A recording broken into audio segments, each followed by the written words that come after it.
नमस्कार दोस्तों, आज हम राज्य व्यवस्था की सीरीज में पढ़ेंगे भारतीय संविधान का भाग 1 संघ और उसका राज्य क्षेत्र। और इसमें 4 आर्टिकल हैं। Article 1, article 2, article 3, article 4। चारों आर्टिकल को बहुत डिटेल से पढ़ेंगे। चलिए शुरू करते हैं मेरे साथ। मेरा नाम है राहुल त्यागी और आप देख रहे हैं हमारा YouTube channel target civil service. देखिए, ये है भाग 1 और इसका टाइटल है संघ और उसका राज्य क्षेत्र। मैंने बताया इसमें 4 अनुच्छेद हैं। अनुच्छेद 1 क्या कहता है? इसका टाइटल है संघ का नाम और उसका राज्य क्षेत्र। देखिए, अभी सिर्फ मैं टाइटल बता रहा हूँ, अगली स्लाइड पे इसको एक एक करके अनुच्छेद को पढ़ेंगे हम। अनुच्छेद 1 मोटा मोटा अगर हम देखें क्या है, संघ का नाम और उसका राज्य क्षेत्र। अगर आपसे कोई पूछे अनुच्छेद 1 में क्या है तो आप इतना बता दें, बहुत है। संघ का नाम है और उसका राज्य क्षेत्र। अनुच्छेद 2 में क्या है? नए राज्यों का प्रवेश या स्थापना है।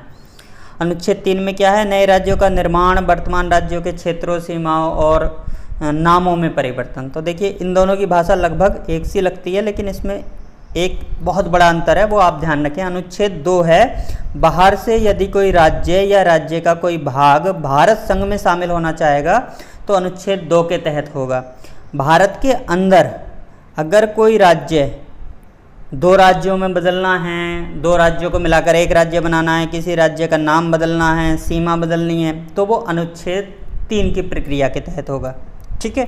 और अनुच्छेद 4 में ये लिखा हुआ है, सिंपली आप समझें कि अनुच्छेद 2 और 3 के तहत जो भी विधि बनाई जाएंगी वो अनुच्छेद 368 की प्रक्रिया के तहत नहीं आएंगी। मतलब वो संविधान संशोधन नहीं माना जाएगा।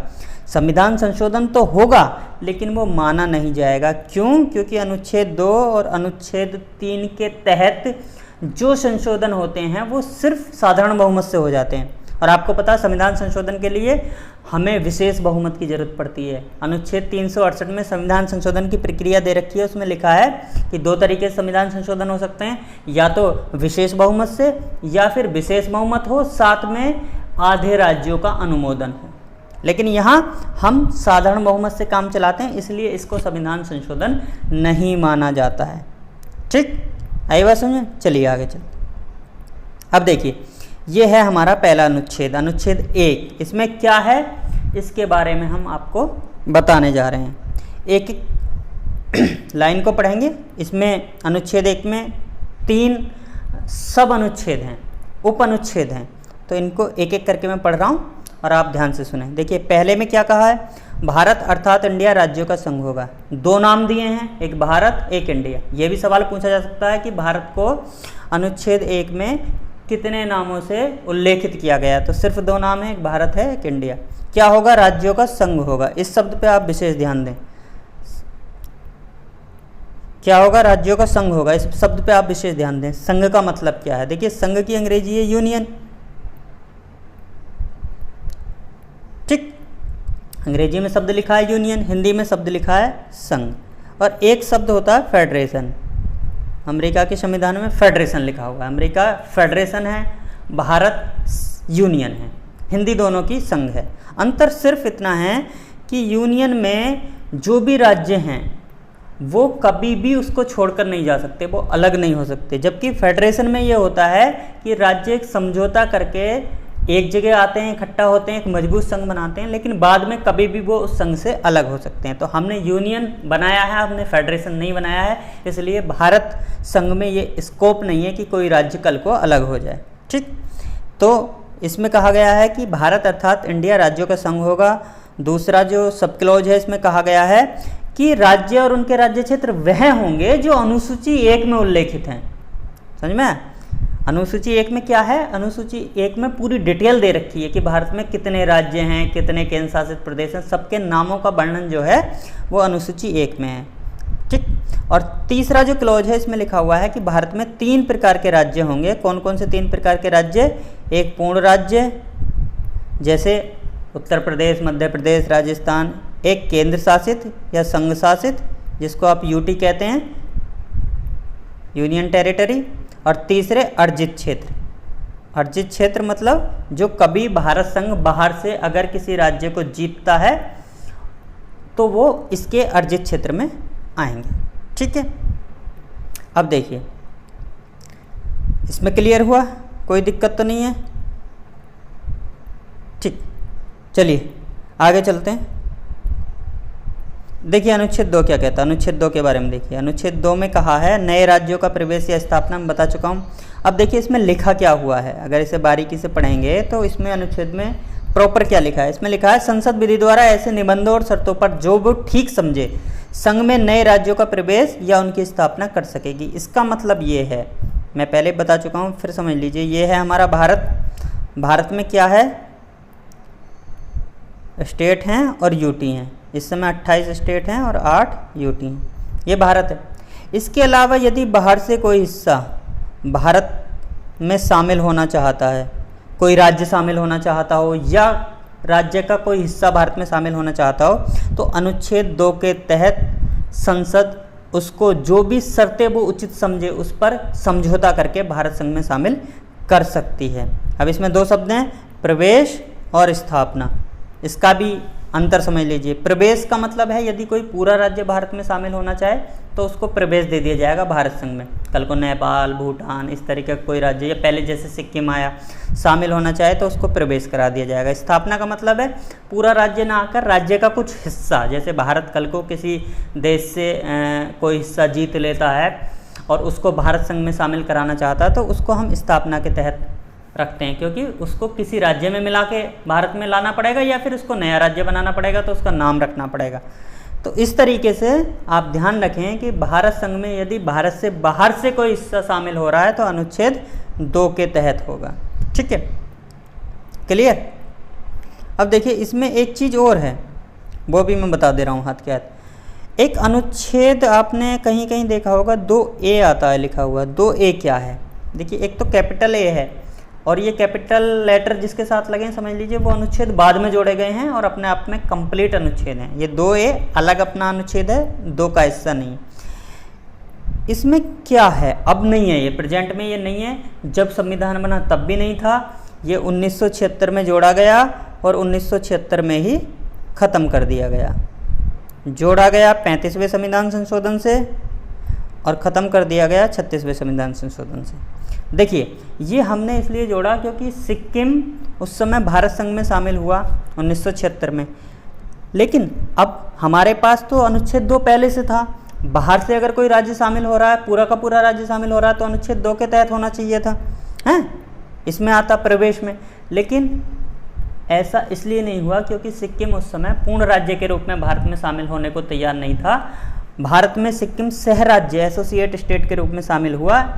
सह राज्य का मतलब होता है कि वो सिर्फ अपनी बाह्य जो चीज़ें हैं वो भारत को सौंपना चाहता था, रक्षा, विदेशी मामले और टेलीकम्युनिकेशन, इस तरह के आंतरिक मामले अपने खुद रखना चाहता था। और हमारे पास अनुच्छेद 1 में मैंने बताया 3 तरह के राज्यों का कंसेप्ट है, एक पूर्ण राज्य, एक यूनियन टेरिटरी संघ शासित राज्य और तीसरे अर्जित राज्य।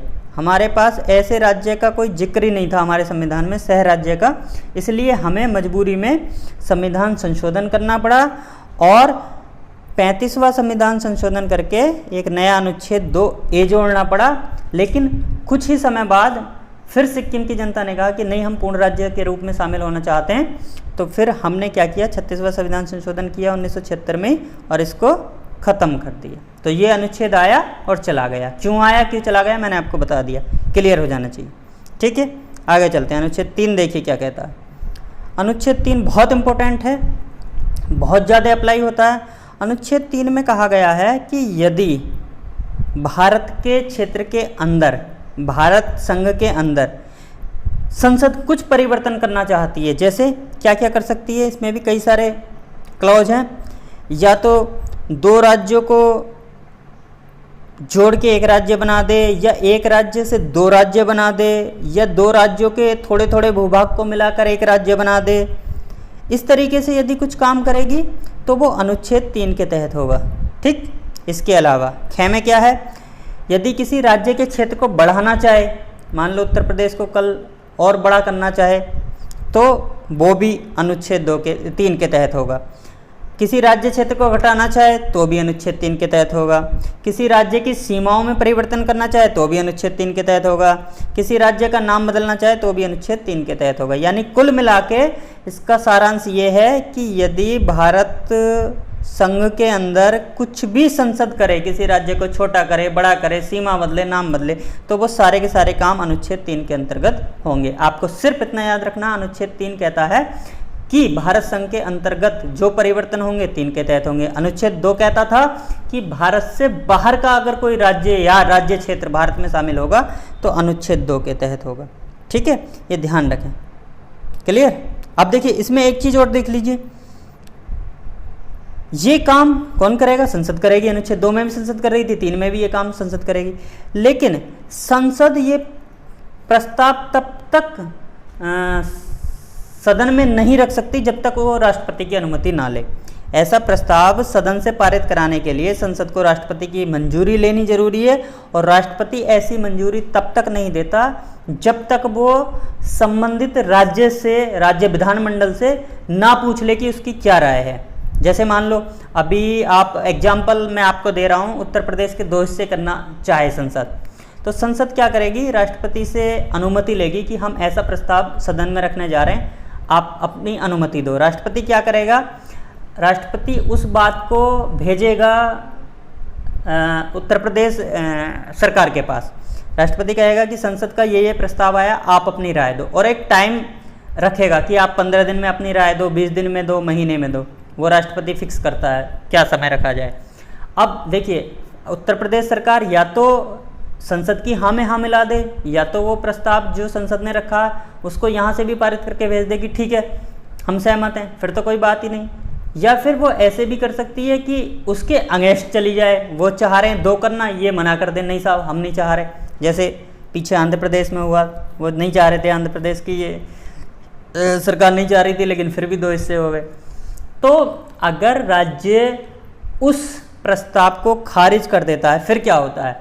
फिर जरूरी नहीं कि संसद राज्य की बात मान ले, अगर चाहे मान ले, और अगर ना चाहे तो उस प्रस्ताव को संसद पारित कर देगी और उस राज्य को परिवर्तित संसद कर देगी। ये पावर है संसद के पास। तो ठीक है, क्लियर हुआ? मतलब राष्ट्रपति से अनुमति लेना जरूरी है, राष्ट्रपति को राज्य से पूछना जरूरी है, लेकिन अंतिम निर्णय संसद का होगा, वो चाहे तो माने चाहे ना माने। देखिए अनुच्छेद 4 क्या है? अनुच्छेद 4 में अगर आप सीधे सीधे पढ़ेंगे तो बड़े टेक्निकल वर्ड आपको दिखाई देंगे, कंफ्यूज हो जाएंगे। सीधा सीधा मैं बताता हूँ इसका मतलब क्या। अनुच्छेद में 4 में भी 2 हैं, सब आर्टिकल हैं, लेकिन दोनों में एक ही बात कही गई है, वो ये कि अनुच्छेद 2 और अनुच्छेद 3 के तहत जो भी विधि बनेगी वो अनुच्छेद 368 के तहत, उसकी प्रक्रिया के तहत नहीं मानी जाएंगी। यानी कि इसका मतलब ये है कि अनुच्छेद 2 और 3 के तहत संशोधन करने की शक्ति संसद को अनुच्छेद 4 देता है। किसको? संसद को। अनुच्छेद 4 कहता है कि आप अनुच्छेद 2 और 3 की प्रक्रिया के तहत यदि संविधान में संशोधन करते हो तो आपको 368 नहीं लगाना पड़ेगा, आपको 368 में जाना ही नहीं है। आप सीधे सीधे साधारण बहुमत से इस प्रस्ताव को पारित करो और तुम्हारा संविधान संशोधन हो जाएगा। और ये संविधान संशोधन जो होगा, ये होगा तो जरूर, क्योंकि देखिए कोई नया राज्य बनेगा तो संविधान में संशोधन करना पड़ेगा, अनुसूची बदलनी पड़ेगी। अनुसूची 1 में लिखा हुआ है कितने राज्य हैं, नाम लिखे हुए हैं, उसमें बदलना पड़ेगा। अनुसूची 4 में राज्यसभा के सीटों का आवंटन है राज्यों के लिए, उसमें बदलना पड़ेगा। लेकिन वो जो संविधान संशोधन है वो संविधान संशोधन माना नहीं जाएगा, संविधान संशोधन के तहत उसकी गिनती नहीं होगी। ये लिखा हुआ है अनुच्छेद 4 में। ठीक है, क्लियर हुआ? देखिए हमारे संविधान में 3 तरीके के संशोधन होते हैं। एक होता है साधारण बहुमत से, एक होता है विशेष बहुमत से, एक होता है विशेष बहुमत प्लस 1/2 राज्यों का अनुमोदन। समझ गए? अब देखिए संविधान में संशोधन तो 3 तरीके से होते हैं, लेकिन 368 के तहत संशोधन 2 तरीके से होते हैं। 368 के तहत अगर पूछा जाए तो सिर्फ 2 तरीके से संशोधन होते हैं, एक विशेष बहुमत से और एक विशेष बहुमत के साथ 1/2 राज्यों की सहमति। लेकिन ये जो संशोधन होता है साधारण बहुमत से होता, ये भी संविधान संशोधन है, लेकिन ये 368 के तहत नहीं होता, ये होता है अनुच्छेद 4 के तहत। तो ये बिल्कुल कंसेप्ट क्लियर रखें। अनुच्छेद 4 के तहत अनुच्छेद 2, अनुच्छेद 3 की प्रक्रियाओं का पालन करके संसद संविधान में संशोधन कर सकती है, उसको 368 की प्रक्रिया का पालन नहीं करना पड़ेगा। यानी राज्यों का नाम बदलना हो, सीमा बदलनी हो, बाहर से किसी राज्य को मिलाना हो, ये आसान काम है, क्योंकि इसमें सिर्फ साधारण बहुमत से काम चल जाता है। तो क्लियर हुआ? देखिए, साधारण बहुमत का मतलब है जितने उपस्थित सदस्य हैं उसका 1/2 से 1 ज़्यादा, 1/2 + 1। विशेष बहुमत का मतलब है जितने उपस्थित हैं उसका 2/3 + 1, या फिर जितनी टोटल सदस्य संख्या है सदन की उसका 1/2 + 1। और विशेष बहुमत का मतलब है कि ये तो हो, साथ में आधे राज्य अनुमोदन भी करें, वो जो प्रस्ताव पारित हुआ है उससे सहमति जताएं, तब जाके वो संशोधन माना जाता है। तो ठीक है, क्लियर हो गया?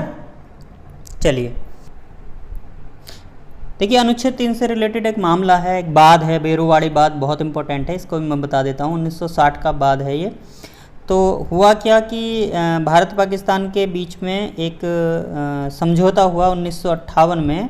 उस समय बांग्लादेश नहीं था, पाकिस्तान था, और भारत ने कहा कि ठीक है, हम पश्चिम बंगाल का कुछ हिस्सा, कुछ क्षेत्र, पंजाब के कुछ क्षेत्र, असम के कुछ क्षेत्र पाकिस्तान को दे देंगे।